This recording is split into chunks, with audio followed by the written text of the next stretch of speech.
ए के वाजपेयी 2020 में खुलकर खेले, कोई पर्दे के पीछे का खेल था ही नहीं।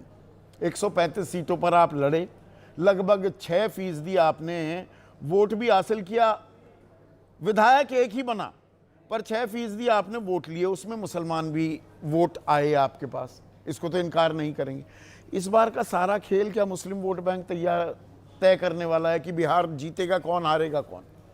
संदीप जी, मैं ये बात मानता नहीं कि किसी एक खास कम्युनिटी के वोट से कोई पार्टी जीत नहीं, जाती है। पुट की बात कर रहा हूं, सिर्फ एक तो चुनाव नहीं तय, पर 54 सीटों पर आप निर्णायक भूमिका में होते हैं। इसका एक दिलचस्प पहलू और मैं दर्शकों के सामने रख दूं। 54 मुस्लिम बहुल सीटें हैं दर्शकों, अब गौर कीजिएगा, इनमें एनडीए ने पिछली दफा 2020 में बीजेपी ने 22 जीती। अब 80-20 का खेल समझिए, ये दोनों तरफ चलता है खेल। जेडीयू ने 5, जिसमें से एक भी मुसलमान नहीं था, वीआईपी 2, कुल मिलाकर 29 सीटें, जबकि महागठबंधन को, आरजेडी को 11, कांग्रेस को 7, सीपीएमएल को 2, 20 ही सीटें मिली, पर 5 सीटें एआईएमआईएम जीत गया। ये इधर आ जाती और जो 2-4 सीटें और हरवाई तो आंकड़ा पलट जाता।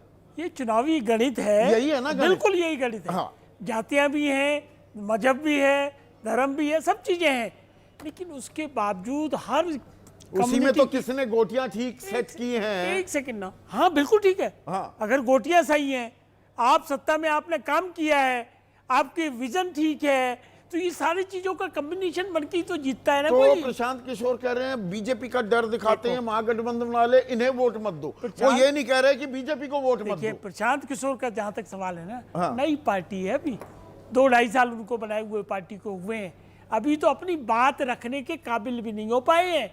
अभी कोशिश जारी है उनकी, करें, शुभकामनाएं हैं उनके साथ, लेकिन उनकी आपसे ज्यादा वोट ना ले जाएं, वोट शेयर 5 MP है हमारे, जब भी हम चुनाव लड़ते हैं 100 वोट शेयर 6 है। देखिए प्रशांत किशोर तो कह रहे हैं मैं तो कल को कौन कितना ले जाएगा उस पर अभी क्या भविष्यवाणी करेंगे, ये तो वक्त बताएगा ना। हमारा 50 साल का राजनीतिक इतिहास स्वर्गीय रामविलास पासवान का है और 11 साल अब चिराग बाबू को हो गए।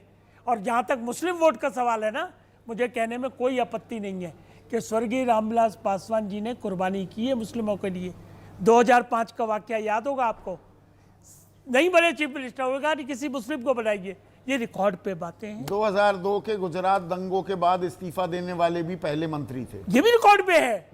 और इसके साथ साथ चिराग बाबू का स्टेटमेंट भी मुझे याद आ गया। हाँ। उन्होंने कहा I will follow first steps of my father Ramvilas Paswan ji. Bihar में बीजेपी मुस्लिम वोट को लेकर ओवैसी और प्रशांत किशोर पर निर्भर लग रही है कि भाई हमें तो मिलेगा नहीं, तुम ले लो, थोड़ा बहुत हमारा फायदा कर दो। बीजेपी हमारे दर्शक पूछ रहे हैं। बीजेपी का तो बड़ा क्लियर स्टैंड है, उसमें कौन डिस्प्यूट करेगा।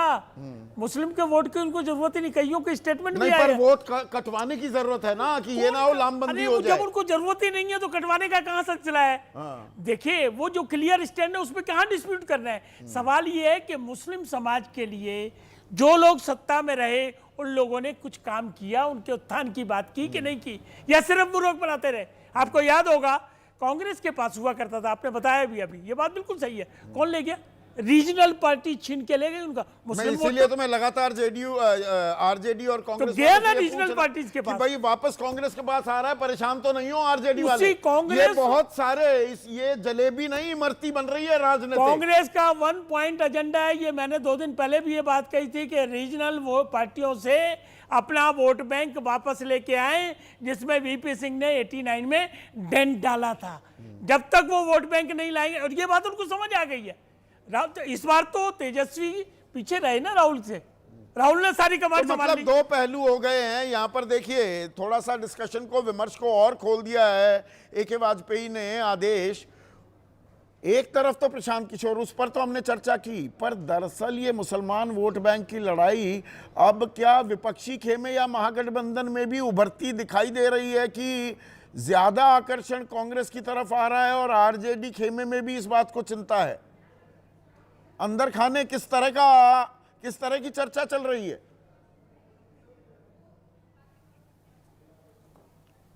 संदीप जी, देखिए, इस वक्त हिंदुस्तान की राजनीति में 2 वोट हैं। एक वोट बीजेपी के साथ है, इसी के लिहाज से देखा गया था कि 2024 का जब लोकसभा चुनाव नजदीक आया और उससे पहले जब इंडिया गठबंधन बनाया गया, उसका मकसद इसी बात को लेकर था कि भाई 2 वोट है, थर्ड फ्रंट बनने का कोई संभावना नजर नहीं आती है, वोटर पूरी तरीके से पोलराइज्ड है। तो इसीलिए इंडिया गठबंधन बनाया गया और उसका नतीजा क्या रहा वो आपके सामने है, पहली बात। दूसरी बात, ये जो बात हो रही है कि प्रशांत किशोर एम फैक्टर की बात कर रहे हैं, मुझे नहीं लगता कि इसमें कोई ज्यादा गुंजाइश है, क्योंकि मुसलमान वोटर को इस बात की समझ है, वो इतना समझदार है कि उसको कहां वोट देना है। इसीलिए नीतीश कुमार जो है वो टोपी पहनने से मना कर रहे हैं, क्योंकि वो जानते हैं कि जब बीजेपी पर वो टोपी नहीं पहनेंगे तो उसका फायदा होगा, टोपी पहन लेंगे तो नुकसान हो सकता है, क्योंकि जो हिंदू वोट बैंक है उसमें कहीं ना कहीं उसका मैसेज जा सकता है। तो इस जैसे जैसे चुनाव नजदीक आएगा, इस चीज में आप क्लियरिटी देखेंगे कि जो बिहार का वोटर है वो किस तरफ जा रहा है। प्रशांत किशोर फैक्टर भी मैं ये कहूंगा कि बिहार की राजनीति में एक थर्ड फ्रंट की तरह है। एक तरफ बीजेपी का गठबंधन है, एनडीए का, और एक तरफ महागठबंधन है।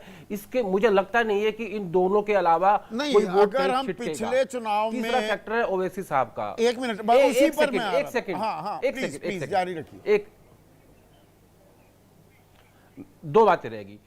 ओवैसी साहब का जो फैक्टर, जो 5 सीटें 2020 के चुनाव में आई थी, वो भी इस बात को समझ गए हैं, इसीलिए उन्होंने आरजेडी और कांग्रेस दोनों का अप्रोच करके कहा कि हमें गठबंधन में शामिल कर लीजिए, क्योंकि वो जानते हैं कि मुस्लिम समाज ने उन्हें साफ तौर पे कह दिया है कि इस बार अपना वोट वेस्ट नहीं करेंगे। जो मैं 2 वोटों की बात कर रहा हूं, इसका ताजा उदाहरण है दिल्ली का विधानसभा चुनाव।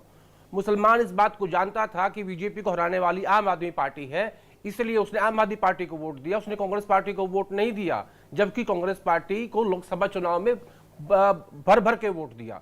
तो ये जो तमाम फैक्टर जब आप देखेंगे ना, चुनाव के नजदीक आके आपको समझ में आ जाएगा, और क्लियर कट है कि मुसलमान वोट कहीं जाने वाला नहीं है, कहीं जाने वाला नहीं है। पर 2020 में ओवैसी के पास गया था, 5 सीटें बाकायदा जीती और सीटों पर नुकसान भी किया। ये जो मैंने जिलों का जिक्र किया, क्या प्रशांत किशोर वही करने की कोशिश कर रहे हैं? और कुछ महीनों पहले तक उनकी सभाओं में, रैलियों में मुसलमानों की अच्छी खासी तादाद देखी जा रही थी।